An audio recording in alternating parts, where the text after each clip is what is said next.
ଦୀର୍ଘ ଦିନରେ ପ୍ରତୀକ୍ଷାରେ ଅନ୍ତ ଘଟିଲା। ଭାରତ ଅଭିମୁଖେ ଫ୍ରାନ୍ସରୁ ଉଡ଼ାଣ ଭରିଲା ରାଇଫେଲ୍ ଯୁଦ୍ଧ ବିମାନ।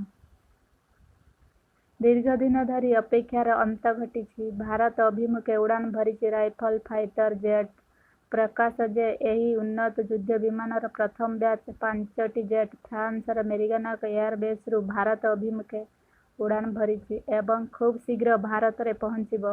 ଏହାର ଫ୍ରାନ୍ସରୁ ଭାରତ ଅଭିମୁଖେ 10,000 କିଲୋମିଟର ଲମ୍ବା ଉଡ଼ାଣ ମଧ୍ୟରେ ଏହି ଜେଟ୍‌ଗୁଡ଼ିକ ୟୁଏଇରେ ଓ ଆବୁଧାବିରେ କିଛି ସମୟ ପାଇଁ ଅଟକିବ ଏବଂ ପୁଣି ଭାରତ ଅଭିମୁଖେ ଯାତ୍ରା କରିବ ବୋଲି ଜଣାପଡ଼ିଛି। ଫ୍ରାନ୍ସରୁ ଉଡ଼ାଣ କରିଥିବା ରାଇଫେଲ୍ ଭିଡିଓ ଫ୍ରାନ୍ସରେ ଥିବା ଭାରତୀୟ ଦୂତାବାସ ପକ୍ଷରୁ ସେୟାର କରାଯାଇଛି। ଏଥିରେ ବିଶେଷ କଥା ହେଉଛି, ଏହି ବିମାନଗୁଡ଼ିକ ଭାରତୀୟ ବାୟୁସେନାର ପାଇଲଟମାନେ ଏହି ଫାଇଟର ଜେଟ୍‌କୁ ନେଇ ଭାରତ ଆସୁଛନ୍ତି। ଏହି 5ଟି ଜେଟ୍ ଭାରତରେ ପହଞ୍ଚିବା ପରେ 29 ଜୁଲାଇରେ ଆମ୍ବାଲା ଏୟାରବେସ୍‌ରେ ନିୟୋଜିତ ହେବ।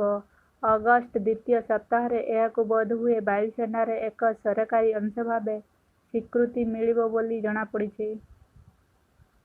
ଭାରତ ଏବଂ ଫ୍ରାନ୍ସ ମଧ୍ୟରେ ରାଇଫେଲ୍ ଜେଟ୍ କ୍ରୟ ଚୁକ୍ତି 2016 ଅନୁଯାୟୀ ମେ 2020ରେ ଭାରତକୁ ପ୍ରଥମ ରାଇଫେଲ୍ ବିମାନ ପଠାଇବା ନେଇ ଚୁକ୍ତି ହୋଇଥିଲା। କିନ୍ତୁ କରୋନା ମହାମାରୀ ହେତୁ ବିଶ୍ୱବ୍ୟାପୀ ଲକ୍‌ଡାଉନ୍ ଲାଗୁ ହୋଇଥିବାରୁ ଭାରତକୁ ବିମାନ ଆସିବାରେ ସାମାନ୍ୟ ବିଳମ୍ବ ହୋଇଥିଲା। ରାଇଫେଲ୍‌ର ବୈଶିଷ୍ଟ୍ୟଗୁଡ଼ିକ ବିଷୟରେ ଆଲୋଚନା କଲେ ଏହା ବିଶ୍ୱର ଅନ୍ୟତମ ଶ୍ରେଷ୍ଠ ଯୁଦ୍ଧ ବିମାନ ମଧ୍ୟରେ ପରିଗଣିତ ହୋଇଥାଏ।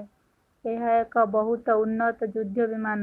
ଏହି ଜେଟ୍‌ର ଡାସଲ୍ଟ କମ୍ପାନୀ ଦ୍ୱାରା ନିର୍ମିତ ଏବଂ ଏହାର ଲମ୍ବ 15.27 ମିଟର ଏବଂ ଗୋଟିଏ କିମ୍ବା ଦୁଇଟି ପାଇଲଟ ବସିପାରିବା ଭଳି ବ୍ୟବସ୍ଥା ମଧ୍ୟ କରାଯାଇଥାଏ।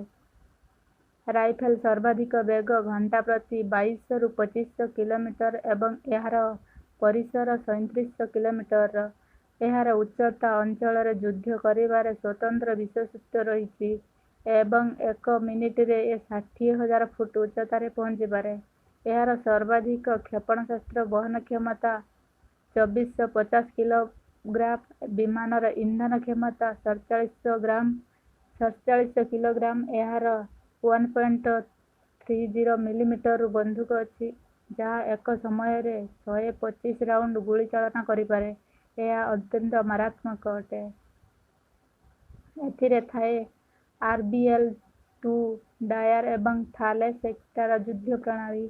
ରାଉଣ୍ଡ ମଧ୍ୟ ଲାଗିଥାଏ। ଏହା ସହିତ ଏଥିରେ ଅପ୍ଟୋନିକ୍ ସୁରକ୍ଷିତ ଫ୍ରଣ୍ଟାଇଲ୍ ଇନଫ୍ରାରେଡ୍ ସର୍ଚ୍ଚ ଏବଂ ଟ୍ରାକ୍ ସିଷ୍ଟମ୍ ମଧ୍ୟ ରହିଥାଏ।